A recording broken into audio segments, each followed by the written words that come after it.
tvoje máma. Zavolá mámě, ale ne svojí, už dávno nejsi ten, koho kojí.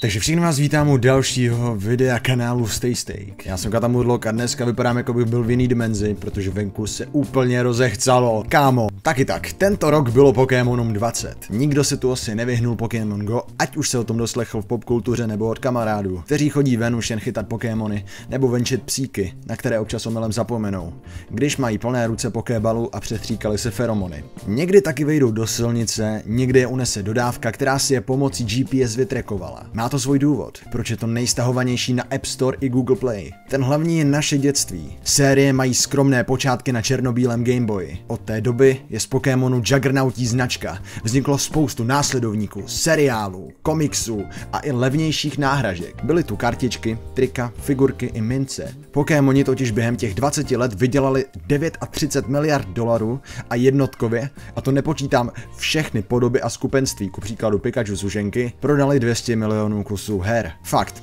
Rozložte všechny ty hry na zem a máte 16 000 mil, což můj homie Maglev ujede za 50 hodin rychlostí 314 mil za hodinu. A to jim Nintendo původně nevěřilo. Jsem dneska dost umrtvenej a vytočenej z práce, kde jsem dělal Fruit Ninju.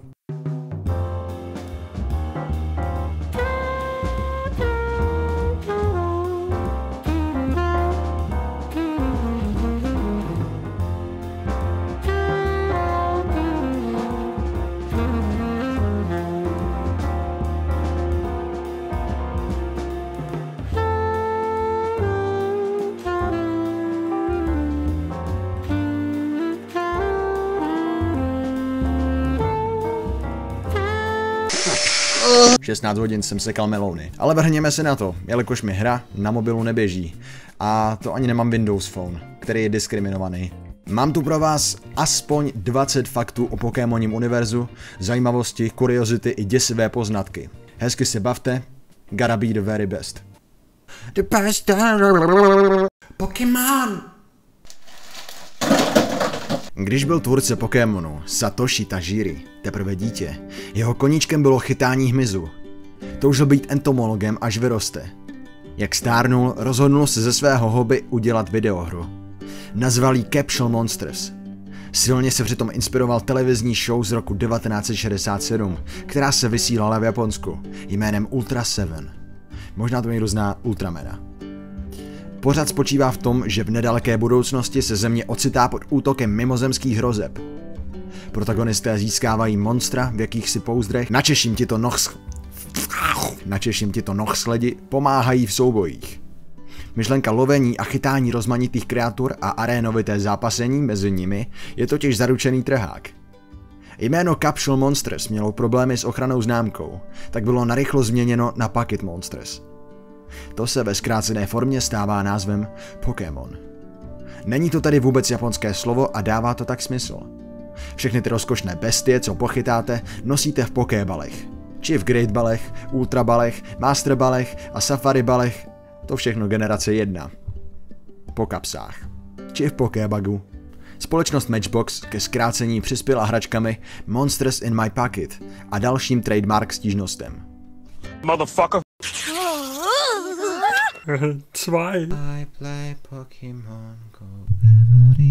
Odkud pochází maso ve světě Pokémonů? Co je tam lidskou potravou? Jedí vegetariáni travní Pokémony? Na tuto otázku se fanoušci ptají znovu a znovu, na každé konferenci, kde se naskytne příležitost, ale dostalo se jim jen nezřetelných odpovědí. Nintendo se nikdy oficiálně nevyjádřilo. Hrozivou pravdou se zdá, že lidé v Pokémoním vesmíru jedí Pokémony. Zatímco se v jejich univerzu nachází opravdová zvířata, jsou velmi vzácná, téměř vyhynutá. Nejsou skoro vůbec zmiňována ve hrách ani v anime. Bylo naznačeno, že specifičtí Pokémoni jsou opravdu konzumováni. Někteří brání dokonce jako pochoutky. Ku příkladu Farfetch'd, známý jako delikátní strava, byl loven téměř k vyhubení, což z něj dnes dělá takovou kuriozitu. V anime se několikrát navíc naráží na to, že rybí Pokémoni jsou rybařeni a zžíráni. #Magikarp.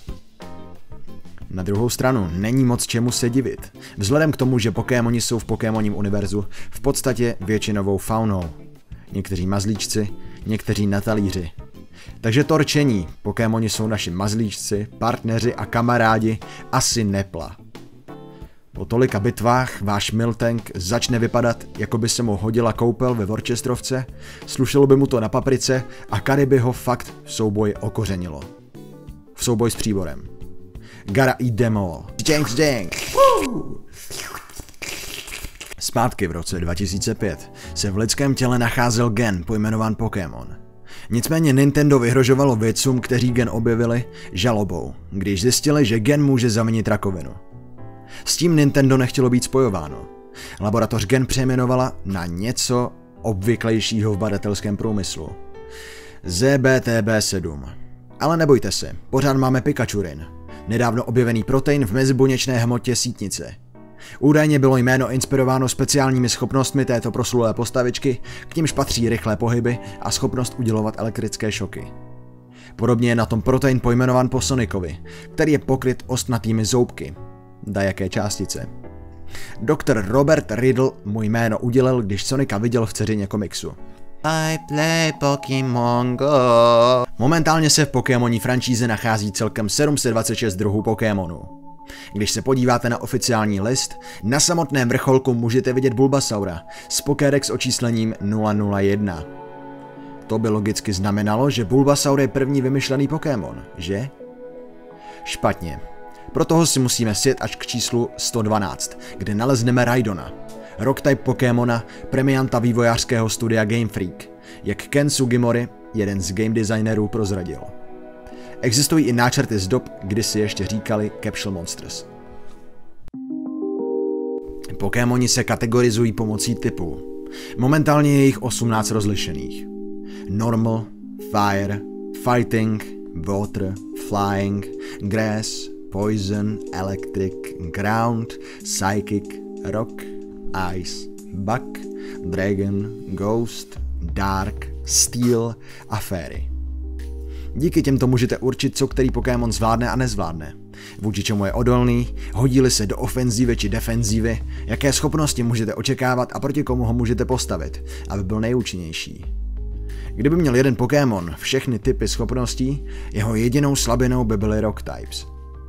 Nejpočetnější je kmen vodních Pokémonů, kterých je 124 druhů, tedy 16,8% celkové Pokémonní populace. Mimořádnější jsou typy Ghost a Fairy, tedy 34 druhů, 4,5% u každého. Tohle je ta nejcennější Pokémon kartička na trhu. Jmenuje se Pikachu Illustrator, po světě se jich válí jen 6. Původně byla vytištěna jako odměna pro vítěze japonského Pokémon contestu v roce 1997. Existují jen japonské verze karet, jejich hodnota činí přibližně $20 000. Taky tak, nedávno se na eBay objevila jedna z karet v ceně $100 000. A to už je balík. Horste. Papír za papír. A to není ilustrátor ani shiny. A když to ještě přeměříte na jeny, tak to je teprve na jenise. Ježišmarja. V roce 2001 se v jednom menším ostrovním státě v jižním Pacifiku Niue razily oficiální zákonně platné mince s několika pokémonními charaktery, tedy Pikachu, Meowth, Squirtle, Bulbasaur a Charmander. Na zadní straně na počest fenoménů. Najít jednu z nich dnes už by bylo o něco složitější. Stal se z nich vzácný žádaný sběratelský předmět. V roce 2011 ostrovní národ přišel se sequelem, a to mincemi Star Wars. Vysoce význačný rys Broka, postavy z dlouho běžícího Pokémonního seriálu, je ten fakt, že jeho oči se přirozeně zdají zavřené. Avšak v show se vyskytnulo několik krátkých momentů, kdy se otevřely. To párkrát, kdy se tak stalo, vyděsilo tucty diváků. Působí to téměř až přízračně. Posuďte sami. Číslo 9. Spooky Time. V Pokédex popisku Xatua se píše, že je klidný a utichlý. Však to znáte. Není to ten typ Pokémona, co jede Squirtle, protože vidí zároveň minulost i budoucnost najednou. Toto není ani tak strašlivé tím množstvím vizí a soustředění, kterými si denně prochází.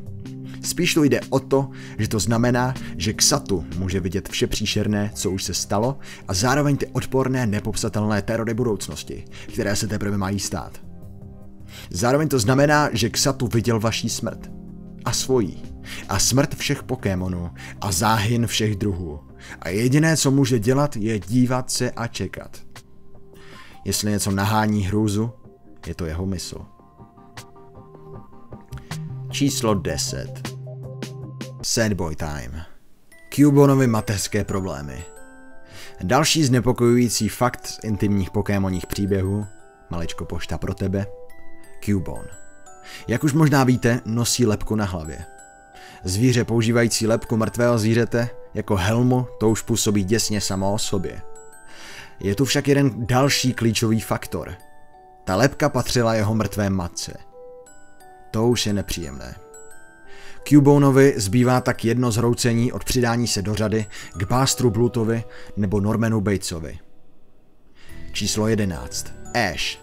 Hlavní postava Pokémonu má příjmení Ketchum. Je to slovní hříčka. Ketchum, jak je řečeno v motu televizní série Garakejamol, japonské verzi pořadu, se protagonista jmenuje Satoshi, podle stvořitele Pokémonu, Satoshiho Tajiri. Jeho rival západu, známý jako Gary Oak, je po Japonsku přezdíván Shigeru. Legendární Shigeru Miyamoto, známý pro Donkey Konga, Maria a Zeldu, které vytvořil, Satoshiho a Game Freak podporoval. Dodal mladému developerovi potřebné rady a vedení a taky to byl on, který navrhl, že by Pokémoni měli vycházet na 2 oddělené kartridže, což bude hráče nabádat k obchodování. A to v 80. a 90. letech Sega a Nintendo hořce soupeřili. Jenže poté to Sega v roce 2000 kvůli neúspěšnému Dreamcastu vzdala a stala se čistě softwarovou společností. Pokémoni dokonce vyšli na vzdělávací platformě Sega Pico. Tak jo, dámy a pánové, vy jste věděli, že ta paranormální část se vrátí, protože já chci, abyste si pochcali gatinky. Samozřejmě pořád je to prostě dětská hra, dětský anime, není to nic extrémního. Ale přesto, číslo 12, Yamask. Yamask je mrtvý člověk. Japonský výraz Yama znamená temnota a maska, mask. Tento Pokémon býval člověkem. Na počest toho si nosí masku. Posmrtnou masku sebe, když býval smrtelníkem. Svým způsobem je to smutné, možná spíš ale zcela zvrácené. Totiž když už zmiňuji smutek, Yamask se občas na masku koukne a brečí, skučí po starých časech. Než vám ho začne být líto, vězte, že kdokoliv si masku nasadí, bude Yamaskem, hladovým po čerstvém těle, posedlý. Radši ji srolujte a ubalte si z ní poké jointa. Nebo zdrhněte, dokud můžete. Nikdo nechce být schránka. Nikdo totiž nechce být chodící pokébal. Číslo 13. Vraždících Pokémonů je celá kupa. Ku příkladu Banet, duchový typ Pokémona, loutkopanenka plná čistého hněvu. Dle pověsti vůči děvčatům, které je vyhodili z pokojíčku, když už se s nimi nechtěli hrát a dali jim košem. Proto se toulají po městech a straší. Hledají ty, co je milovali a pak opustili. Nebo Jellicent třeba. Na první pohled vypadá praštěně. Má obří knírkovitou část, jako co to kurva je, jo, ale vypadají jak podmořní Britové, ne? Jenže, jako většina Ghost Types, tedy Pokémonů typu duch, se živí na energii živých. Ti, co na lodích plných posádky vplují do oblastí zamořených Jellicenty, už se nikdy nevrací. Plavou s rybičkami. A pak třeba Kabutops. Ten seká, krájí na kostky a usrkává. Skoro jak já s melonama v Tesku. Skoro jako by přišel z nočních mur. Tato prastará bytost evokovala v něco, tady vole Bort opravu evolovala v něco, co by se mohlo přidat do legie predátorů. No přihoďte k tomu náramení Kamon a prdel, přihoďte k tomu náramení Kanon a voilà. Z jeho Pokédex popisku si Pokémon Trainers pochcávají gatě. Z páry rozevře kořist a vysaje z ní tělesné tekutiny. A poslední z tohohle listu Pokémonních psychopatů, jakoby z FBI.gov, Kofagrigus. Proslulý jako Pokémoní rakvička. Vypadá, jako by byl navržen v továrně na noční běsy ve Zlé Lhotě, okres Kotěhůlky. Na této sarkofágové kreatuře není nic přátelského. Legendy tvrdí, že pojídá lidi a mění mrtvoly v mumie. Aspoň mají neohrožení archeologové stále co hledat, když už našli tutíka Chámona. Je spousta odlišných důvodů, proč lidé začnou hrát sporty. Překvapivě jsou jedním z nich Pokémoni a nemyslím Pokémon Go. Aspoň pro tohohle cápka, Ashley McKenzie. Když mu bylo 11, dostal se do rvačky s jiným děckem, když se mu snažil sebrat jeho Charizard kartičku. Pro ty, co nevědí. Tehdy byl Charizard definice životního cíle. Zlatá dávka, po které děti ujížděly a pronásledovali jí jako světlušky ve Viridian Forestu. Cápek byl poražen, doma zahájil menší průzkum a zjistil, že to děcko ve škole na něj použilo judo. Sám se pak do místního kurzu juda přihlásil, konfrontoval útočníka a svou Pokémon kartičku získal nazpět. McKenzie si uvědomil, že judo je jeho divoká karta. A dnes, vše díky té Charizard kartě a plno ambice, je z Ashley McKenzieho judo champion. Pokémon trainers jsou lepší. Proč do gymu, když můžem do gymu? Číslo 15. Hitmonchan a Hitmonlee, oba fighting types Pokémoni, se jmenují podle dvou známých bojovníků, Jackie Chana a Bruce Lee. Ale toto platí i pro jejich japonská jména. Hitmonchanovo alternativní jméno je Ebivalar, odkaz na World Champion boxera Hiroyuki Ebiharu, a Hitmonlee, alternativně Savamular, je odvozen od jména prvního kickboxera světa, Tadashi Savamuri. Číslo 16. Slowbro je jediný Pokémon, který může devolovat. Shellder se zakousne do jeho ocásku a asi když mu smrdí análek, korýšovitý tvor symbiozu opustí. Unikát všeho druhu. Lepší pecival už je jen Snorlax. Číslo 17. Meowth a Pikachu jsou opační. Možná proto patří k týmu Rocket. Toto jde hlouběji. Pikachu je kombinace myši a hromosvodu, zatímco Meowth je kocour a umí mluvit lidskou řečí. Na rozdíl od Pika Pika. Toto však neplatí v Pokémon Stadium, kde umí mluvit i surfovat. Wow. Pikachuovo číslo v Pokédexu je 25. Meowthovo 52. Mimochodem, Pikachua skoro nahradila Clefairy, která měla být původní tváří Pokémonu. To by to asi dneska nebylo tak populární, co dámy a pánové? Jsem Vílička. Ty vole, co to točím, kámo? Prdele.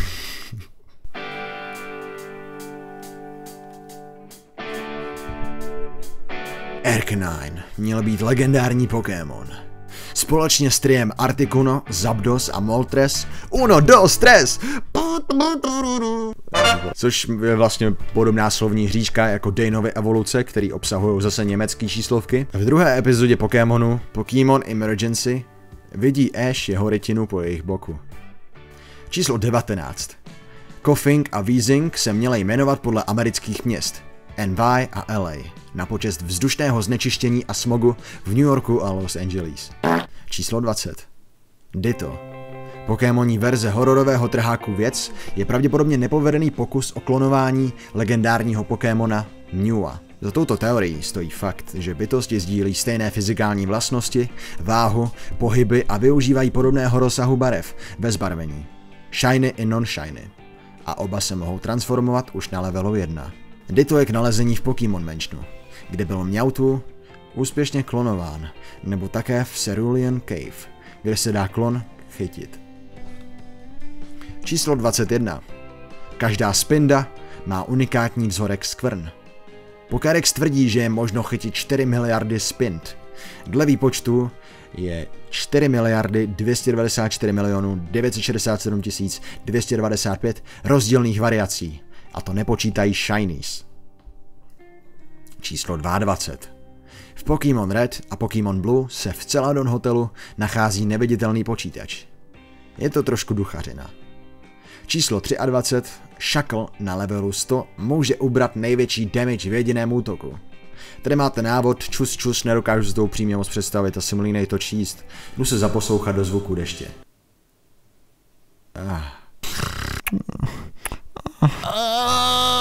24. OK, začínám být hlasitý way too much, protože já nemám žádný těsnění, nemám ani pořádně silný zdi a bydlím v getu, takže si pro mě přijdou G's. Taky tak, fakt číslo 24, zpátky k našemu scénáři. Pokémon Drowsy je založen na tapírovi. V japonském folkloru tapíři jedí sny a noční můry. Psychic type Pokémoni jsou k tomu všemu oslabení vůči Bug type, Dark type a Ghost type Pokémonu. Protože jsou to obvyklé druhy strachu. Interesting. Jinak jsou overpowered. Číslo 25. Když Paras evoluje do Parasekta, parazitická houba na jeho zádech převezme kontrolu nad hostitelem, což vysvětluje jeho prázdné bílé oči.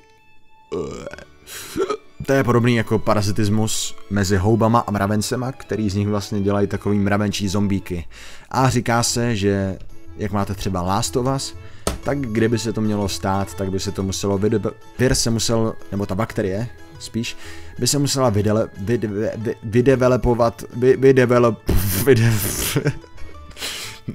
ta bakterie by se musela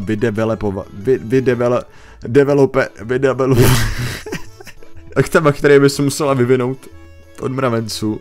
Ty vole, já jsem nic nepil, ani nebral, ani si nepíchal Mariánku. Číslo 26. Magneton, neplést s metadon, je stvořen ze 3 magnemitů a měl by tedy vážit 3x tolik. Přitom Magnemite váží 13,2 liber, Magneton 132. Lavender Town Syndrome popisuje nevolnost, kterou někteří hráči v tomto městečku z původních Pokémon her cítí. Říká se, že hudba obsahuje izochronické tóny, které toto mohou způsobovat. Jsou o něm různé creepypasty, známá je i verze soundtracku pospátku, kterou se můžete najít na YouTube i ve 24hodinových verzích. Číslo 28. Nedává smysl, proč by Pokémoni křičeli svoje jména v lidském jazyce. Místo toho se teorizuje, že lidský jazyk v Pokémoním vesmíru se vyvinul z Pokémonních bojových pokřiků. Fakt 29. Finální. Doduo umí létat. Dámy a pánové, máme natočeno. Ty vole, to bylo au, moje ruka bolí z těch melounů. Ty vole. Já si nosím melouny z práce vždycky v krabici od vína. Když mají Pokémoni taky ty catchphrases jako pika pika a squirrel a Mňaufu je docela inteligentní, takže ten to nemá, že jo, ale tak já jsem debilnější. Tak co kdybych byl Katamurlo a říkal bych Kensur, jako mnozí v komentářích pod mými videi a kteří se to naučili od Dukloka a Péťa TV, protože prostě oni chytají tyhle ty slovníky a chytají je pozdě, ty vole. Já jsem Kensur a cringe hlásal už prostě v době Leafyho, kdy ještě vyprávěl ty svoje historky na drogách a to bylo teprve, to byl old school, to byl YouTubeový old school, jako rok zpátky, ty vole, to už dnešní děcka nepamatujou, to dneska na YouTube už děti komentujou, když jsou jim 3 měsíce, ty vole. Za chvíli klečí na hajzlu a jede sak fuck, prostě se v ní probudila šlapka, šachmat. No ňuf. Nintendo a Game Freak byli trendsetters 15 let napřed. Hráči si propojili Game Boy Color s mobilem a mohli bojovat a obchodovat s jinými pomocí sítě. Služba nebyla ovšem až tak úspěšná, tehdy byly mobily totiž nelevným luxusem a ne každý se mohl tedy pořídit. No, počkali si. Protože teď to přeběhlo Tinder ve stahování na Androidy. A 60% hráčů ze Spojených států to používají denně na minimálně 43 minut. Ačkoliv je Pokémon Go zdarma ke stáhnutí, tak vlastně Nintendový ceny, stock prices teda, ať už teda akcie a taky věcičky, tak všechno prostě úplně brutálně vzrostlo, jako nějaký ranní dřevo, jo, o 23% od té doby, co apka vlastně vyšla. Tady je potom fakt o nějaký holce, který je 19 a 8. července našla mrtvolu v řece, když hledala vodního Pokémona. Šlo tam k tomu, že to nebyl ten Magikarp, který ho čekala. Jo, tady je potom vlastně, že policie v Missouri to bere za velmi zlou apku. Pomáhá to s krádežema a sloupežema bankovníma. Nějaký amík v pouštích Iráku, kde vlastně bojuje proti ISIS, sdílel fotku, na který chytnul Squirtla v poušti. Pokémon Go je vlastně inspirovaný za prvý tím Pokémon Crystal a za druhý vlastně aprílovým vtipem, April Fool's Joke vyloženě, roku 2014, se kterým přišel Google. Jako lidi to zkoušeli a tak a byli zklamaný, že to nestalo a oni to prostě udělali, ty vole. Tak a prej je australská policie a MI5, což je jaká ta tajná služba, se staly oběťmi Pokéstopu, což znamená, že prostě na nějaký jejich centrále byly Pokéstopy. Jako amíci se pomocí toho prostě naučí metrický systém, když budou chodit ty kilometry, že to přináší augmentovanou realitu do mainstreamu. Což je vlastně kombinace těch virtuálních prvků s fyzickým světem. To teda samozřejmě, jmenuje se to AR, jako máte VR, taky AR, a tohle to není vůbec nová technologie. Snapchat filtry. Možná se Google Glass díky tomuhle jako i vrátí, protože lidi jsou na to připravení, zase si musíte prostě chvilku počkat, než tohle to přijde. Vývojáři často přijdou s něčím brzo, třeba i to VR přišli moc brzo prostě a oni si počkají a prostě přijde i jejich čas. Přijde čas, kdy to na trhu prostě odpálí. Guys, kupte si na bazaru nebo se zeptejte babičky, jestli třeba nemá Gameboye někde, jestli není taká ta 90ková grill a jestli vám nesprovozní svůj černobílej Gameboy nebo Gameboy Colored.